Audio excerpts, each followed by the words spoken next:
የወይዘሮ ዱዓይ ተሰምቶ ዘመን ላደስበት ሜላት ወርቅ እጇ ገባ። ዋው በጣም ደስ ይላል። ኤድራና ሀና የመጨረሻ ተለያዩ። እርግብ ተምቹን በጥፊ መታችው። አሰላሙ አለይኩም ወራህመቱላሂ ወበረካቱ። ውድ የተከበራችሁ የቻናሌ ቤተሰቦች በያላችሁበት የአላህ ህዝነት ረህመት ከእናንተ ጋር ይሁን እያልኩ ዛሬ ደግሞ ተከታታይ ኖላዊ ድራማን ይዤ መጥቻለሁ ማለት ነው። ያው ባለፈው እንዳየነው ወርቁን ሰላምዬ ቦርሳውን እየፈተሸችው ነበረም። ከዛም ስትፈትሸው ተምቹዬ ቦርሳውን ሊወስድ ሲመጣ ሀናና ሰላም ቦርሳውን ሲፈትሹ ወርቅ አግኝተዋል። ወርቅ ሲያገኙ ተምቹ ምትት ብሎ ደነገጠ። ምንድን ነው ይሄ ሁሉ? ቦርሳው እኮ ወርቅ ነው የተገኘው፣ የማን ነው ብለው ሲያፋትሉት እኔም አላቅም ብሎ ፈርቶ ትቶ ወጣ። ምክንያቱም ሰላምዬ ተምቹን የእርግብ ጓደኛ መሆኑን ስለምታውቀው ትቷቸው ደንግጦ ወደ ውጭ ወጣ። ከዛም በመጨረሻ ያንን ቦርሳ ሰላምና አንዬ ይዘው ወደ እናታቸው እየበረሩ ይዘው መጡ። ከዛም በመጨረሻ እንግዲህ ሰላም እናቷን ሰላም ብላ ቁጭ አለች።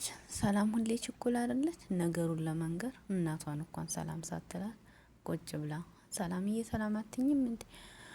ይዤልሽ የመጣሁት ጉዳይ ከሰላምታ ይበልጣል። የስንት ሚሊዮን ነገር ነው እያመጣሁልሽ ብላ አለቻት። ከዛም እንግዲህ ወይዘሮ ሚላት ምንድነው ሀንዬ ብላ ስትል እማያንቺው እዩ ብላ ወርቁን በእጇ ስትሰጣት ቦርሳውን ከፈተችው። አትቸኩይ ትደርሽበታለሽ ብላ ትላለች ሰላም። ያንቺ እናት አይደለሁ ብቸኩልስ ምን ይገርማል እያለች ቦርሳውን ስትከፍት ወርቅ አገኘች። ወይኔ አቶ መስፍን ደግሞ ምንድነው ይሄንን ሁሉ ወርቅ ገዛው? ምን አስቸገረው እያለች ለምን ከቤት አንጥሳችሁ ነው ማንገዛው እያለች እንግዲህ ሀሳብ ውስጥ ገባች።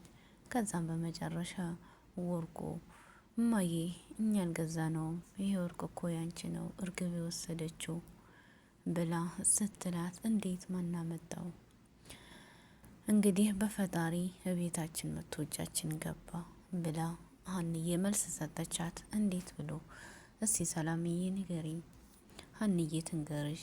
እማዬ ተምቹ የሚባለውና ሀና ቤት የሚኖረው የእርግብ ፍቅረኛ የነበረው እሱ ነው ያመጣው ብላ ነገረቻት። ሀንዬ እዚህ ጉዳይ ላይ ግን የአባትሽ እጅ እንደሌለበት እርግጠኛ ነኝ ብላ ወሬዋን ሳትጨርስ ሰላም ሁሌ በቃ ማመስገን ሲገባሽ ሰውን መንቀስ ነው የምታውቂው እማዬ፣ ኡፍ ባንችስ እናገባሁ ብላ ተነስታ ወደ ክላስ ገባች። ሀንዬ ሁሌም ሰላም ሰጭና አክባሪ ለሁሉ አዋቂ ስለሆነች እናቷን ማረጋጋት ጀመረች። ከዛም ማረጋግታ ወደ ነገሩ ሄደች። ከዛም አልፎ እንግዲህ ሀንዬ ወደ አባቷ ስትሄድ ተምቹ በጣም ሰክሮ ወደ ቤት መጥቶ በስካር ለአቶ ኖላዊ ወርቁን እና ሀና እንዳገኙት እየነገረ የምን ወርቅ ነው እያለው ግራ ገብቶት ነበር። ሀንዬ ሄዳ ለአባቱ ሁሉንም ነገረችው። ከዛም እንግዲህ ያ ቦርሳ ወርቅ እንደያዘ ስትነግረው ግራ ገብቶትና እሱም ደግሞ ምግብ አቅርቦ ሊበላ አልዋጠው እያለ ነበር የደረሰችው። ከዛም በመጨረሻ እንግዲህ ሁሉም ከበሉ በኋላ እኔ ሀንዬ አብረን እንብላ ስላል ማን ሰርቶት ነው ብላ ብሎ አብረን መብላት ጀመሩ። ሀንዬ ተነስታ ወደ ትምህርት ቤት ሄደች። ዛሬ ላይ ሀና አዳሯን ሆና ኤድራን እያሰበች ትገኛለች ማለት ነው። በሚገርም ሁኔታ ዛሬ ወደ ትምህርት ቤት ስትሄድ ኤድራን አገኝታው አልፏት በመንገድ ሰላምታን ሳይሰጣት ስለሄደ ሀና ያ ሁሉ ቅርርቧ ያ ሁሉ ግንኙነት ትዝ እያላት በጣም ገርሟት ኤዝራ ብላ እጁን ይዛ ምንድን ነው ምንም ሰላም ማትልኝ? አዎ አለለሽም አንቺን በቀረብኩ ቁጥር እኔ እጎዳለሁ ብሎ ትቷት ሄደ። ሀና ነገሩ ግራ ገብቷት ዝም ብላ በጸጥታ ተውጣ ተመለሰች። ሀና ኤዝራን ታፈቅረዋለች።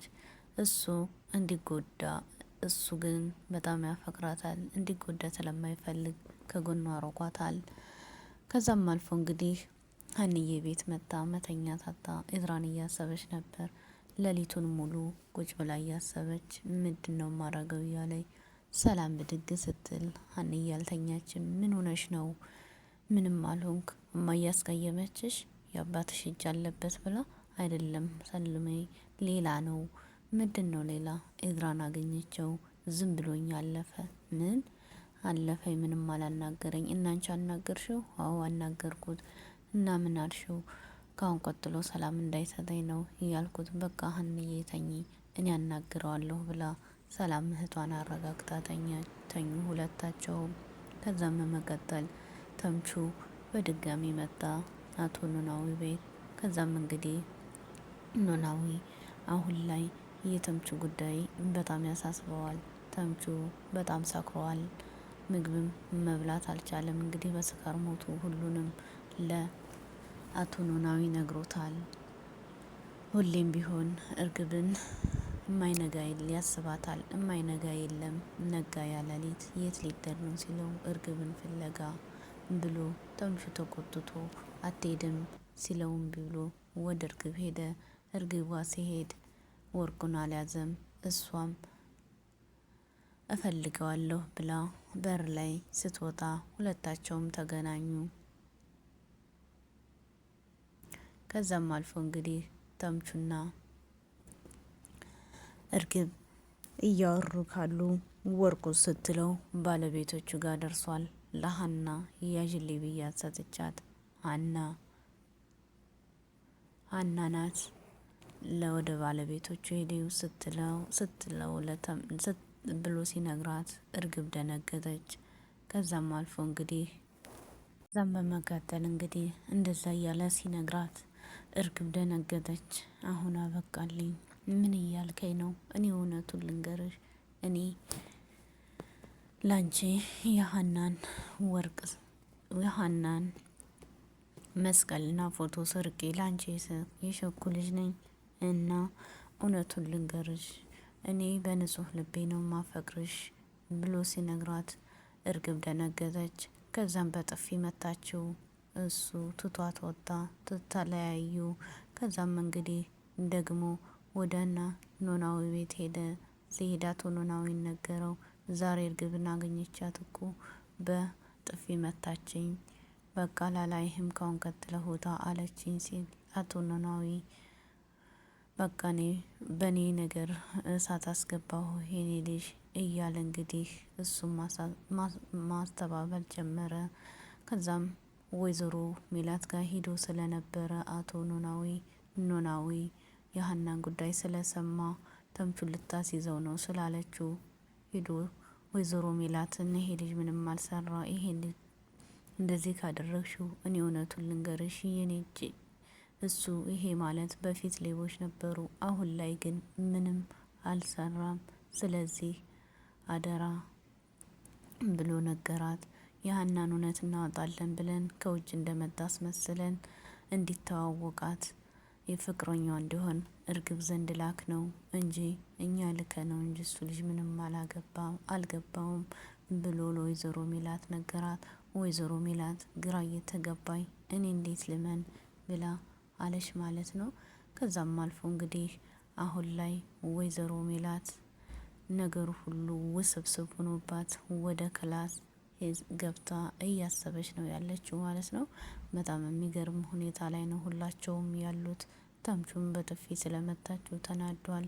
አሁን ላይ ወይዘሮ ሜላት ልክሰስ እያለች እንግዲህ ሁለት ሀሳብ ውስጥ እያለች ትመስላለች ማለት ነው። አቶ ኖላዊ ሁሉንም ነገር ያው ለሰላም እናት ነግሯታል ማለት ነው። ከዛም ሀንዬ መጣ። እማዬ እንዴት ነች ስትላት ዛሬ አባትሽ መጥቶ ነበር እኮ ምን አለ? ስለ ልጁ ነገረኝ። ልጁን ምንም እንዳታደርጊው ብሎ አለኝ። አዎ እማዬ ይሄ ልጅ እኮ ላንቺ ደም የሰጠው በጣም ጓደኛ ናቸው። እንደዚህ ይሄ ሆነ ቢባል ቢሰማ በጣም ይቆጣል እነሱ መቼም የማይለያዩ ተጣልተዋል ስንላቸው አሁን ባንድ አፍነው እናገኛቸዋለን። በጣም የሚጠና ፍቅር ነው ያላቸው ብላ አደራ ብላ ነገረቻት። አባትሽም እንደዛ ነው ያለኝ፣ ግን እኔ ምንም ውሳኔ ምን ትያለሽ ስትላት እንግዲህ አንቺ እንዳሰብሽ ብላ ለእናቷ ሰጠቻት። ሌላስ ምን አለሽ? ሌላውን ሁሉም አይዘረዘርም። አሁን ወደ ምግቡ እንሄድ ብለው ወደ ምግቡ ሄዱ። አንዬ ተረጋግተው ምግባቸውን መብላት ጀመሩ። ሰላምዬ ባናገር በሀናን እዝራን አናግረዋለሁ ባለችው መሰረት ዛሬ እንግዲህ ችኩል አይደለች፣ ወታ እዝራን በተመናጨቀ ሁኔታ አናገረችው። ምንድን ነው አንተ መጀመሪያ ቀርበሃት እንዴት ልስረቃት ነው እንዲህ የምታረጋት ሀናን ብላ ስትነግረው ለኢዝራ፣ ኢዝራ ደግሞ ቁጭ ብለሽ ተረጋግተሽ አዋሪኝ፣ እኔ ኩራተኛ አይደለሁም፣ እኔ ማናገኘውን ሰው ካቀረብኩኝ እኔ ጎዳለሁ፣ ለዛም ነው የራኳት። እኔ ሀናን አፈቅርሻለሁ አላልኳትም፣ ግን በዚህ ሁኔታ ከሄድን እኔ ፍቅር ይዘኛል። ፍቅር ከያዘኝ ደግሞ እሷ እንደማትቀበለኝ ስለማቅ ነው የራኳት፣ ምንም እንዳትይኝ ብሎ ተነስቶ ሄደ። ጽዮን የምትባለው ዛሬ ኢዝራን አግኝታ ስለ ነገሩ አስብበት ስላለችው ልጠይቀው ስትሄድ እሱ ግን ጭራሽ እሷን አያስባትም፣ እሷ እንጂ። አሁን ላይ በጣም የሚገርም ሁኔታ ላይ ያሉት ሀና እና ሰላም ወደ ትምህርት ቤት ሄዱ። ከዛም ሲሄዱ ሰላም አሁን ላይ በጣም ተናዳ ኢዝራን እያናገረች ነው። ጽዮን ሰላምን ኢዝራን እየተከታተለች ነው። ክላስ መጣይ ስትመጣ ሀና ቁጭ ብላለች። ጽዮን ብላ ስትላት ምን ሆንሽ? አንቺ ነሽ ወይስ ሀና ልጁን ያፈቀራችሁት? ለምን ከሱ ራስ ላይ አትወርዱም? ብላ ሀና ላይ ጮኸችባት። ጽዮን ምን ሆነሽ ነው? ተረጋጊ ስትላት ልትረጋጋ አልቻለችም። ለመሆኑ እዛ የምታመናጭቀው ኢዝራን ምንድን ነው እያለች እየነገረች ጽዮን በጭራሽ መረጋጋት አልቻለችም። ሰላምም ጽዮንን አመናጭቀው ተመናጭቀው ተለያይተዋል። አሁን ላይ ሁላቸውም የሚገርም ነገር ውስጥ ነው ያሉት። ገርሟታል። አንተ በቃ እንደዚህ ኩራት ነው ወይ እያለች ነግረዋለች ሰላምም። ከዛም አልፎ እንግዲህ አሁን ላይ ሀንዬ በጣም የሚገርም ሁኔታ ኢዝራን ታፈቅረዋለች። ከነገሮቹ ይታያል። ሁሌ የምታስበው እሱን ነው። ከዛም አልፎ ዛሬ ላይ ተምቹ በድጋሚ እርግብን አግኝቷታል። የሀንዬ አባትም ለወይዘሮ ሜላት ሂደን እውነቱን ንገራት ተምቹ ብሎ ሲለው ምንድን ነው ወርቁን አግኝታ የለ እንዴ? ምን ትፈልጋለች? አሁን አሳስረዋለሁ እያለች ነበር። በእኔ ጉዳይ ጠንካ አስገባሁ የኔ ልጅ እና ላናግረው ፈልጋለሁ እያለች ነበር ብሎ አቶ ኖላዊ ለእርግብ ለተምቹ ሲነግረው ተምቹ ተው በቃ ብሎ ተነስቶ ወጣ። አሁን ላይ እርግብን አግኝቷት ከቤት የጓደኛዋን ብር ሰርቃ ቤት ለቃ ወጥታለች። ወይዘሮ ባዩሽን አክስቴ ልጠቁም እያለ የሀሳብ ሆና ብጠቁማትም ለፖሊስ አባቴ መቼም ይቅር አይለኝም ብላ ተነስታ ወጣች። ከዛም አልፎ እንግዲህ ተምቹና እርግብ በድጋሚ ሲገናኙ እውነቱን ነገረችው። አንተ ሁሉ ነገር ወስደህ እንዲህ አደረገኝ ብላ ስትለው እኔ ንጹህ ፍቅር ነው ያለኝ እርግብ ተረጅኝ ሲላት፣ አሁን መጀመሪያ ወንድ ሁን አንተ በዚህ የዚህ ሁሉ ጨበሬ እንዲህ ጋር እንዴት እንትን እንዳልክ ራሱ አስበው። ገላህን ሳትታጠብ ራሱ ኔጋ ማለረ በጣም ደባሪ ነው አንተ ማለት ወዳታም ብላ በድጋሚ ሰድባ አዋረደችው። አንቺ እንዴት ቀረብሽኝ ብሎ ሲላት እኔማ ስለምወደህ ብላ እንግዲህ ነግራው አሁንም እኔ አፈቅርሻለሁ ሲላት እሷ ትታው ሄደች ማለት ነው። አሁን ላይ ተምቹ ነገሮቹ ሁሉ በጣም እየከበዱበት ሂዷል። ምክንያቱም በሀና ጉዳይ እሱ ፍቅር ተዘፍቆ እርግብ ደግሞ ለጥቅም እንጂ እውነት ፍቅር የያዛት አትመስልም። ሁሌም ቢሆን ከሱ እሱን የቀረበችው ከአሜሪካ እንደመጣ አስባ እንጂ የዚህ ሀገር ኗሪ ቢሆን ጭራሽም አትቀርበው። አሁን ላይ ተለያይተዋል። ወርቁም ወይዘሮ ሜላት እጅ ገብቷል። ሀናም ኤዝራ ጋር ፍቅር ይዟታል። ያሲርስ ምን ይወጣው ይሆን? ለሀና ሲል ከነ ጓደኛው ህይወቱን ሁሉ አሳልፎ እየሰጠ ነው። ሀና ግን አይገባትም። እና ቪዲዮ ደስ ካላችሁ ላይክ ሸር በማድረግ አጠናክሩኝ። በጣም የሚያሳስብ ጉዳይ ነው፣ ግን አሁን ላይ በጣም ደስ ብሎናል። የወይዘሮ ሜላት ወርቅ እጇ ላይ ስለገባ ወይዘሮ ሜላት ግን አሁን ላይ ደስታ ሳይሆን የሆነ ነገር እየተሰማን ነው። ምንድነው ማናመጣው እያለች እየተጠራጠረች ትገኛለች። ወይዘሮ ባዩሽ ቀጣይ ላይ የምትፈታ ይሆናል ወይ አይሆንም የሚለውን ቀጣይ የምናይ ይሆናል።